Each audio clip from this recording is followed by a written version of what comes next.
we will start with a new article, that is multiple dielectric capacitor. मतलब एक capacitor में बहुत सारे डाइलेक्ट्रिक होंगे। तो बोर्ड के लिए कैपेसिटर चैप्टर का एक इम्पोर्टेंट क्वेश्चन है, ठीक है। जेईई के लिए तो बहुत ही इम्पोर्टेंट है, लेकिन बोर्ड लेवल में जितना है हम लोग यहाँ पर करेंगे। बोर्ड के लिए बहुत ही इम्पोर्टेंट चैप्टर है। तो multiple dielectric capacitor, multiple dielectric capacitor, ऐसा कोई एक कैपेसिटर को हम लोग अभी एनालिसिस करने वाले हैं। मतलब क्या है कि एक दो पैरेलल प्लेट है और इन दोनों प्लेट के बीच में दो डाइलेक्ट्रिक रखा हुआ है, 2 या 3 या 4 कुछ भी रखा है अनइक्वल थिकनेस के। ये एक थिकनेस का डाइलेक्ट्रिक है, ठीक है, और ये कोई दूसरा थिकनेस का डाइलेक्ट्रिक है। They are different dielectrics. They are different dielectrics. ठीक है, ये अलग अलग किस्म की डाइलेक्ट्रिक है।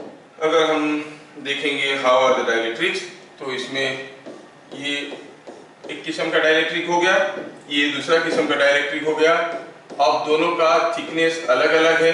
से their thicknesses are, you say D1 and D2. Say their permittivities are epsilon R1, epsilon R2. Plate area is A. I want to know the capacitance between these two. See, कहने के लिए तो हम लोग कहते थे कि when capacitors are in series, charge in each capacitor is same. In fact, it is more appropriate to call that the flux in each capacitor is same. ठीक है, स्कूल लेवल में चार्ज बोलते हैं तो हम भी चार्ज बोलते हैं। दो डाइलेक्ट्रिक सीरीज में है, कब कहेंगे? अगर same flux is passing through both of them.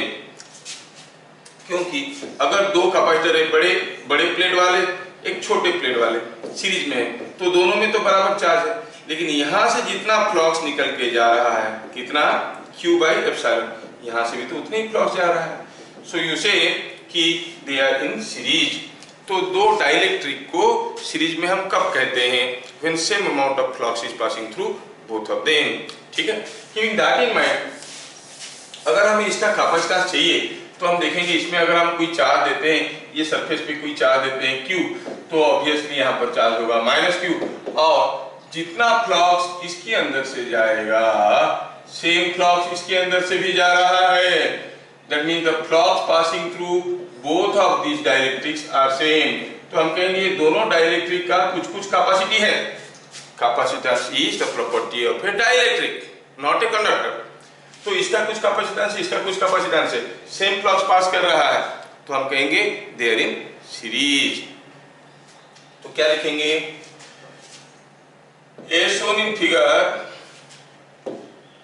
as shown in figure,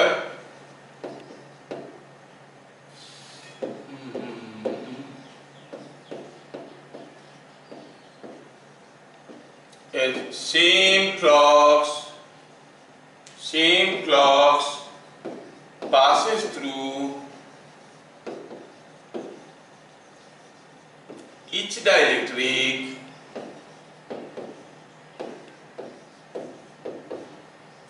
their capacities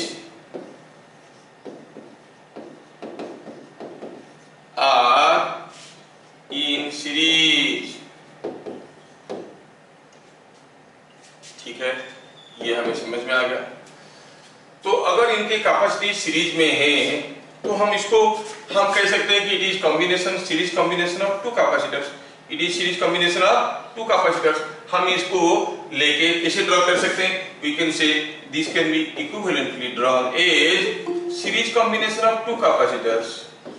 it is equivalently understood as series combination of two capacitors.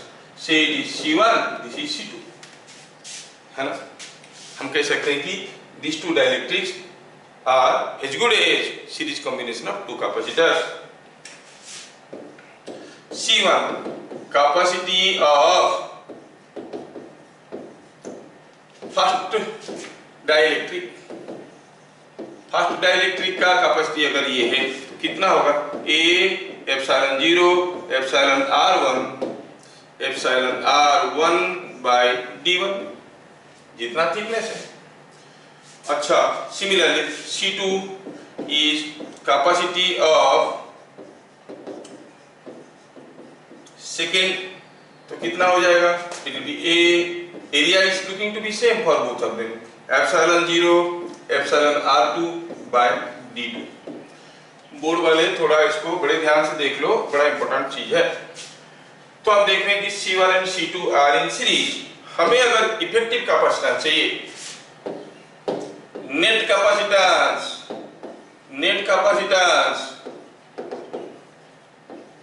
Is हम कहेंगे C इक्विवेलेंट, तो 1/C equivalent is equal to 1/C1 plus 1/C2।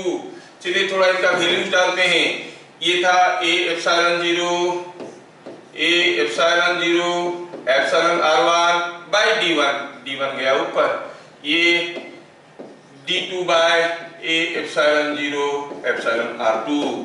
दोनों को जोड़ने की कोशिश करेंगे तो you will find it is coming something like A epsilon 0 epsilon R1 epsilon R2, ठीक है, epsilon R2 R1 and epsilon R2, और ऊपर आएगा कितना, ये आ जाएगा epsilon R2 D1 plus epsilon R1 D2। ये डेरिवेशन आता है। So what is coming out to be equivalent capacitance? The equivalent capacitance is nothing but reciprocal of this A epsilon 0 epsilon R1 epsilon R2 by epsilon R2 D1 epsilon R1 D2। लेकिन इस form में हम इसको याद नहीं रखेंगे क्योंकि 3 capacitor होगा तो फिर बड़े कंफ्यूजिंग सिस्टम्स आ जाएंगे, 3 डाइलेक्ट्रिक अगर होंगे तो इसको थोड़ा और सजा के लिखते हैं। Let me rearrange this.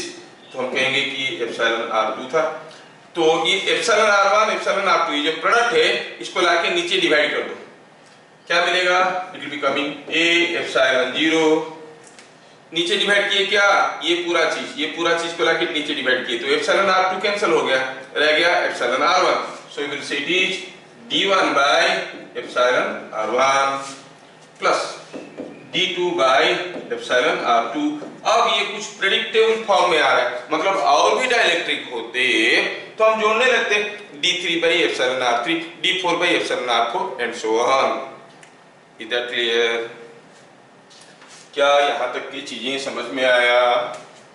ये डेरिवेशन, ये 3 मार्क के लिए डेरिवेशन आएगा आपको। Derive an expression for a capacitor parallel plate capacitor having 2 dielectrics, ऐसे करके कुछ दे देगा। So this way we could see. Point number 4 में देखेंगे, for a parallel plate capacitor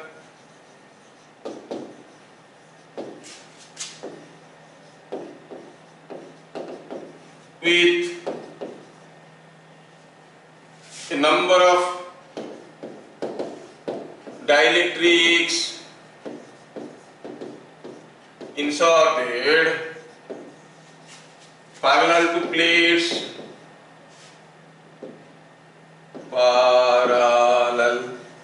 to plates,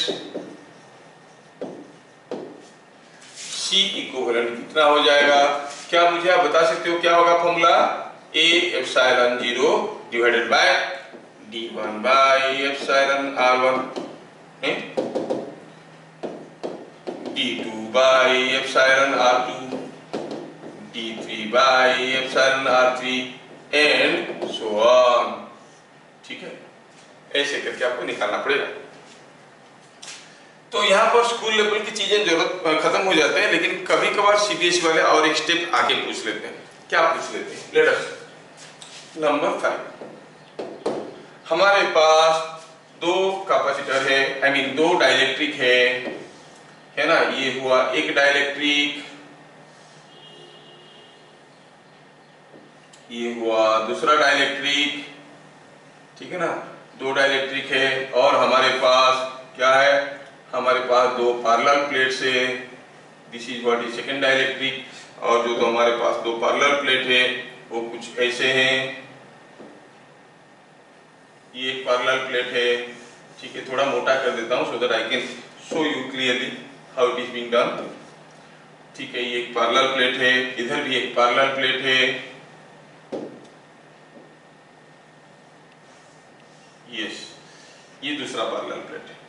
अभी इसमें क्या पूछा गया है आपको, just I will draw it again. हमारे पास यहाँ पे दो डाइलेक्ट्रिक है, ये है एक, ये है दूसरा। इसमें कुछ फील्ड का रेशियो, पोटेंशियल का रेशियो ऐसे करके पूछते हैं, तो हमें थोड़ा मालूम होना चाहिए कि कैसे हम इसको करेंगे। सपोज हम कहेंगे इसमें ये एक पैरेलल प्लेट है और ये दूसरा पैरेलल प्लेट है, they are all in contact. में समझाने के लिए थोड़ा ऐसे कर दिया। और इसमें क्या है, एप्सिलॉन r1 है रिलेटिव परमिटिविटी, एप्सिलॉन r2 है relative permittivity, d1 and d2 are their thicknesses. ऐसा केस में हम जानते हैं कि इसको हम इक्विवेलेंटली सीरीज कैपेसिटर्स ले सकते हैं। अभी पूछेगा क्या, what is the ratio of electric field in the two, दोनों में क्या इलेक्ट्रिक फील्ड है, ठीक है, दोनों में क्या इलेक्ट्रिक फील्ड है। आप कहोगे ये जो दो कैपेसिटर है इसमें इलेक्ट्रिक फील्ड क्या होगा, you know the electric field between the plates is given by q by a epsilon, है ना। ये कैपेसिटर, इसके लिए चार्ज q है, उसके लिए भी चार्ज q है, सेम फ्लक्स इज पासिंग। अब इसमें क्या होगा इलेक्ट्रिक फील्ड, आप कहोगे E1 will be q by area दोनों का बराबर है epsilon 0 epsilon r1। Similarly E2 क्या हो जाएगा, q by a epsilon 0 epsilon r2। क्या मैं ठीक ठाक समझा पा रहा हूं सर? यस। तो फिर E1 by E2 का रेशियो पूछ लेता है। क्या पूछता है, what is the ratio of electric field in the two dielectrics.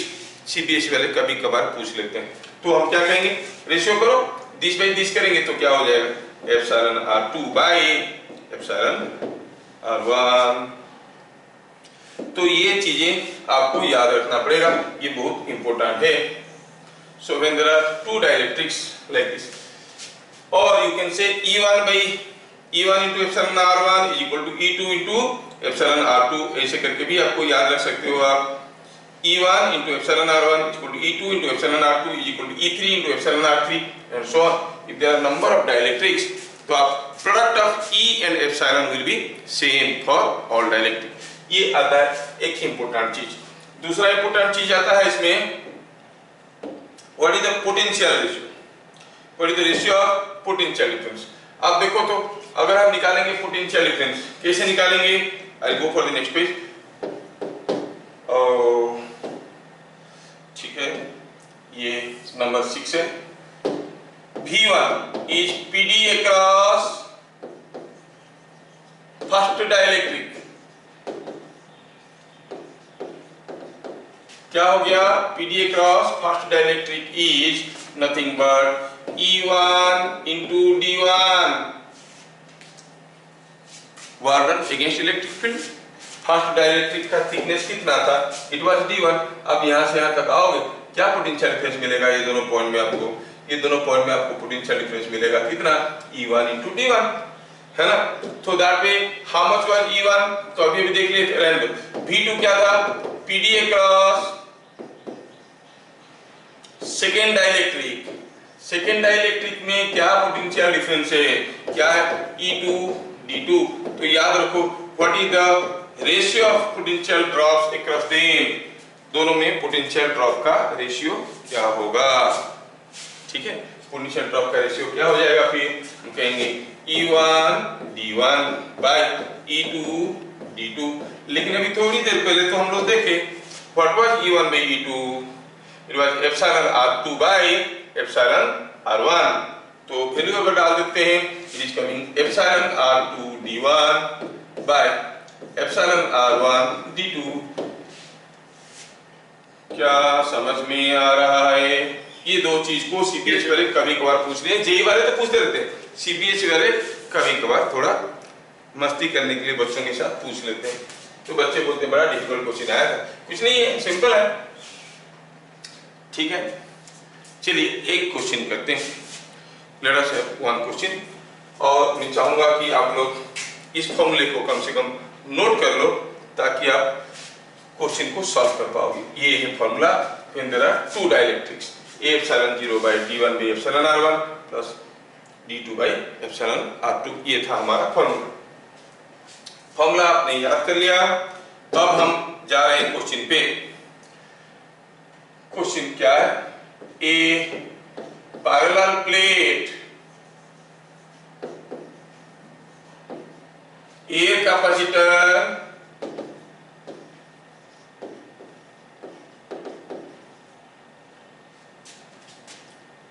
of capacity, say something like 20 microfarad, has plate separation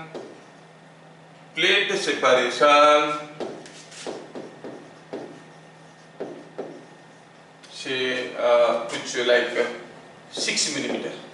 चलिए ठीक। ये डाइलेक्ट्रिक स्लैब काहे का ये यहाँ पे, चलो ये dielectric slab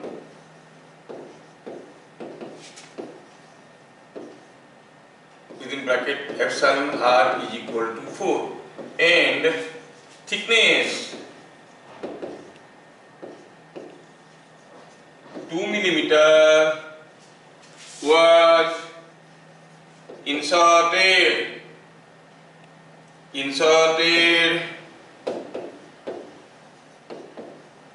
between plates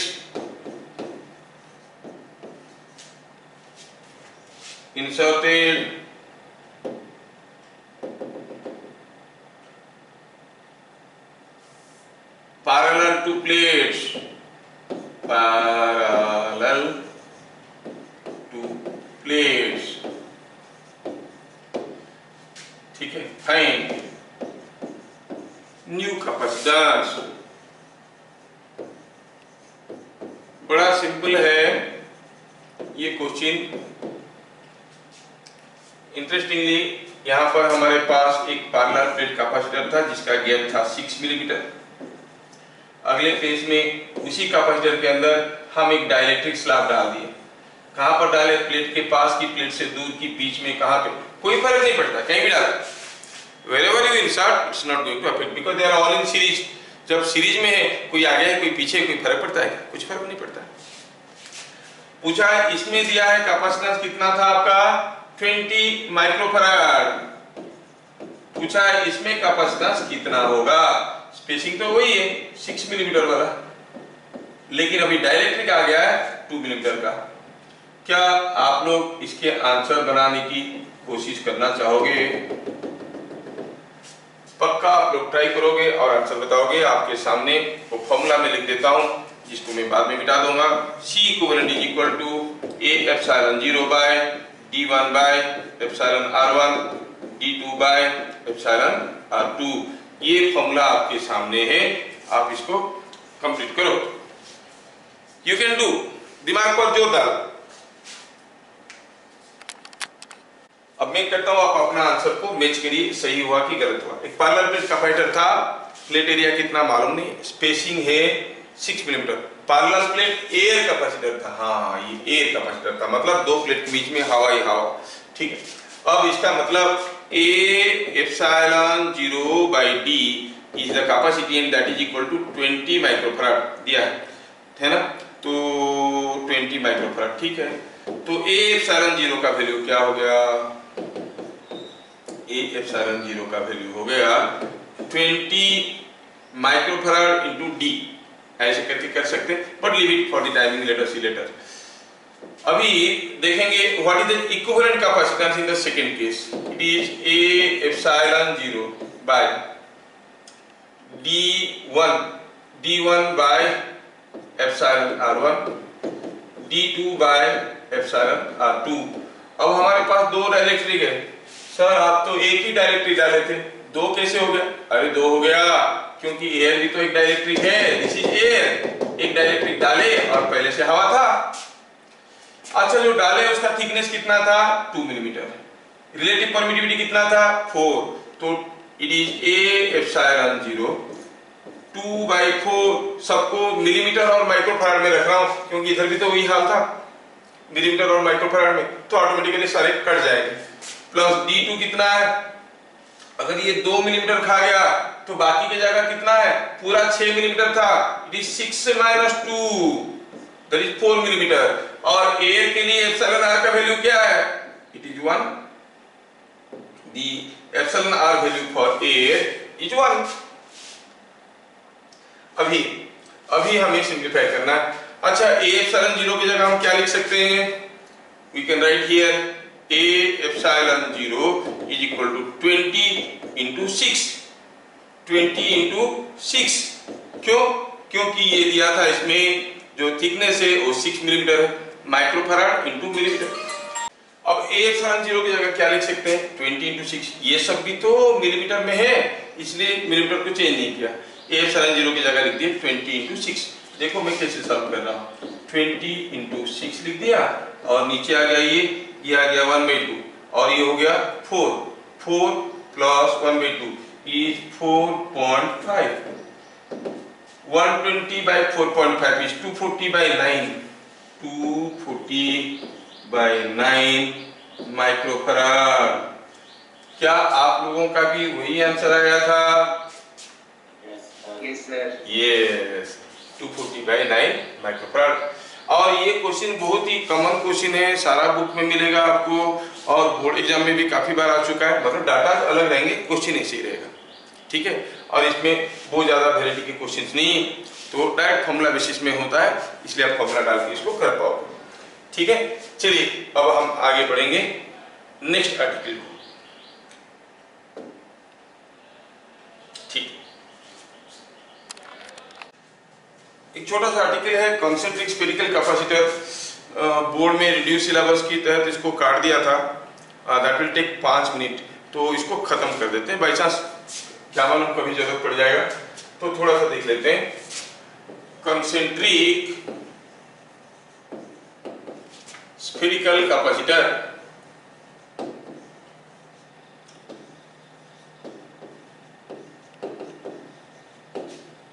concentric spherical capacitor. मान लो कि आपके पास ये कोई एक स्फीयर है और ये कोई एक स्फीयर है। There are 2 concentric conducting spheres. There are 2 concentric conducting spheres. Wow, मस्त बन जाता है। चलो मानते हैं कि इसका रेडियस है a और इसका रेडियस है b, ठीक है। और सपोज हम कहेंगे कि आई अप्लाई ये पोटेंशियल डिफरेंस अक्रॉस दिस, ये वाला स्फीयर, ठीक है, और ये वाला स्फीयर के बीच में पोटेंशियल डिफरेंस अप्लाई कर दिए। इसका मतलब अगर हम ऐसे कोई पोटेंशियल डिफरेंस अप्लाई करेंगे तो क्या होगा? थोड़ा ध्यान से देखो। क्या होगा कि आपका जो पॉजिटिव चार्ज है देयर बी अपीयरिंग हियर, इसके ऊपर पॉजिटिव चार्ज है, पॉजिटिव चार्ज से लाइंस ऑफ फ्लक्स निकलेंगे, है ना, क्योंकि this is connected to the positive terminal. Okay, line of flux निकलेंगे, ऐसे निकलेंगे तो क्या हो जाएगा? These lines of flux will go and reach the outer sphere. ये सरफेस को पहुंचेंगे तो यहाँ पर क्या चार्ज इंड्यूस होगा? -q, नहीं तो क्या होगा? और बाहर +q होगा, but that +q charge will be neutralized as it is connected to the negative terminal of the battery. क्या मैं सबको ठीक ठाक समझा पा रहा हूँ कि ये जो सरफेस है इसका अंदर वाले सरफेस में चार्ज होगा 0, बाहर वाला सरफेस में q, इसका अंदर वाला सरफेस में -q, बाहर वाला सरफेस पे 0। क्या आपको लॉजिक समझ में आता है? पहले देखिए, ये बहुत जरूरी है। पॉजिटिव चार्ज कनेक्ट किए तो इधर आया सरफेस में q, जैसे पैरेलल प्लेट कैपेसिटर में क्या होता था भाई? क्या होता था? When you connect a battery where the charges were appearing here and here, नहीं, और यहाँ पर जो चार्ज आता था वो क्या होता था? That was getting neutralised bye drawing electron from the negative terminal of the battery. Exactly the same thing is happening here. जो आपको कंसेंट्रिक कंडक्टिंग स्फीयर दिया गया है, तो इसमें यहां पर आया जीरो चार्ज, यहां पर प्लस क्यू, यहां पर माइनस क्यू, यहां पर जीरो। क्या कोई मुझे बताएगा the electric field outside is zero और नॉन जीरो? बाहर जो इलेक्ट्रिक फील्ड होगा वो जीरो है कि नॉन जीरो है? क्या कहेंगे? जीरो। अरे इलेक्ट्रिक फील्ड सारा तो फ्लक्स यहां से निकलेंगे, वो नेगेटिव चार्ज पे आके खत्म हो जाएंगे। The flux coming from this will be terminating here, ये अंदर वाले सरफेस पे। बाहर कोई इलेक्ट्रिक फील्ड नहीं, यहाँ पे इलेक्ट्रिक फील्ड जीरो, यहाँ पे भी कोई इलेक्ट्रिक फील्ड नहीं है, यहाँ पे भी कोई इलेक्ट्रिक फील्ड नहीं है।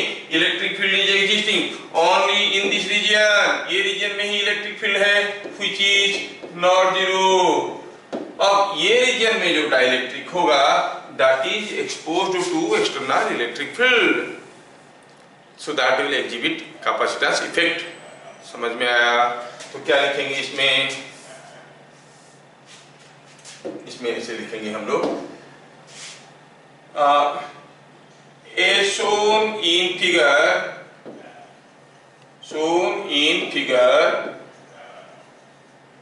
an electric field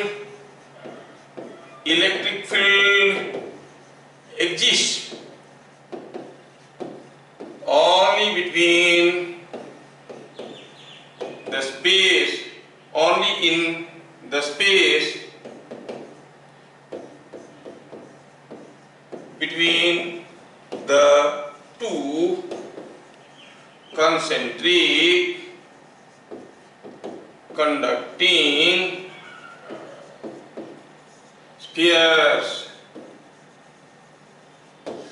दो कंसेंट्रिक कंडक्टिंग स्फीयर के बीच में जो स्पेस है उसी में ही इलेक्ट्रिक फील्ड बन रहा है। ठीक है, so the dielectric direct exhibits capacitance effect। तो आपको अभी जो कैपेसिटेंस इफेक्ट मिलने वाला है कौन सा डाइलेक्ट्रिक के लिए? इन दोनों के बीच में जो है, अगर इसके अंदर कोई डाइलेक्ट्रिक भर देंगे capacitance will be affected? No, क्योंकि इलेक्ट्रिक फील्ड नहीं। अगर ये पूरा सिस्टम को ऑयल में डुबो देंगे, मतलब बाहर ऑयल हो गया, capacitance will be affected? No. Only if the dielectric in the space between the two spheres is changing, then only the capacitance will be affected, because there is only electric field available। समझ में आया? हाँ sir, समझ में आ गया। अभी हमें पता करना है क्या, व्हाट इज द कैपेसिटेंस। ये दो कंसेंट्रिक स्फीयर दिया है, उनका रेडियस दिया हुआ है, एक का ए है दूसरा का बी है। हमारा तरीका क्या है, अगर Q चार्ज देंगे पोटेंशियल डिफरेंस होगा V, तो Q by V हो गया capacitance. Let us try to find out the potential difference. If you go for the potential at point A and potential at point B, ठीक है, जिनको याद होगा तो फटाफट बता देंगे, जिनको याद नहीं होगा वो सब खुजाते रह जाएंगे। ठीक है, चलिए, कोई एक कंडक्टिंग स्फीयर है, उस कंडक्टिंग स्फीयर का अंदर वाले स्फीयर पे कितना चार्ज है? Q चार्ज है। अगर Q चार्ज है तो आप क्या कहोगे, what is potential at A? इसको लिखते हैं बीट नंबर 1 में, ये बीट नंबर 1 है। बीट नंबर 2 में लिखेंगे what is potential at A? Potential at A is potential due to the Q coulomb charge here and minus Q coulomb charge here. ध्यान से देखना, यहाँ पर Q कूलम चार्ज है और यहाँ पर माइनस Q कूलम चार्ज है। ठीक है, you must be able to follow. यहाँ पे कितना चार्ज है, दोबारा लिखता हूँ, यहाँ पे Q कूलम चार्ज है और यहाँ पे माइनस Q कूलम चार्ज है। तो A में जो पोटेंशियल बनेगा, पॉइंट A में जो पोटेंशियल बनेगा वो पोटेंशियल कितना होगा? कितना होगा? Q के लिए होगा, माइनस Q के लिए होगा। Q के लिए कितना होगा? Q के लिए होगा KQ by A, क्योंकि इसका सरफेस में है और ये रेडियस दिया है A। माइनस Q के लिए भी होगा कितना? K माइनस Q बाई कोई एक चार्ज कंडक्टिंग स्फीयर के अंदर पोटेंशियल क्या होता है? Same as potential on the surface. Minus Q charge के लिए सरफेस में क्या पोटेंशियल होगा? Minus K Q by B, हाँ तो अंदर भी वही होगा, ठीक है। What about V B, potential at point B, Q के लिए माइनस क्यू के लिए, अब क्यू के लिए हो जाएगा एज इट इज आउटसाइड के Q by B, minus K Q के लिए के माइनस क्यू बाय बी, क्या हो गया देखो तो K Q by B and minus K Q by B, दोनों को जोड़ो, थोड़ा सा सजा के सुंदर से लिखेंगे तब आपको दिखेगा, ठीक है। तो हम कहेंगे के माइनस क्यू बाई बी, जोड़ो तो क्या हो गया, पोटेंशियल जीरो। वैसे थोड़ा हम लोग बेवकूफी कर दिए, हमको अगर B का पोटेंशियल चाहिए, potential at any point in a network is given by the work done in moving a unit positive charge from point of reference to point of concern, point of reference is taken as the negative terminal. तो यहां से यहां तक आओ, कितना potential gain हुआ, कुछ नहीं हुआ, जीरो, वो निकल भी रहा है जीरो, ठीक है। VA मिल गया, VB मिल गया। Now we go for the next point. Bit number 3. When charge Q is given to system, क्या देखें, VC, that is potential difference across dielectric, potential difference कितना होगा बाबा, it will be equal to VA minus VB। ये जो dielectric था इसके cross में क्या पोटेंशियल है, डिफरेंस है, VA माइनस VB। क्या बात कुछ हजम हो रहा है या ऊपर से जा रहा है, अंडरस्टैंडिंग और स्टैंडिंग अंडरस्टैंडिंग। तो आपको पता चल गया कि जो पोटेंशियल है VA माइनस VB, और VB तो वैसे ही जीरो था, VA तो ये चीज है, चलो वैल्यू लिख देते हैं, that is equal to K Q by A minus K Q by B. थोड़ा सिंप्लीफाई करें तो क्या मिलेगा, के क्यू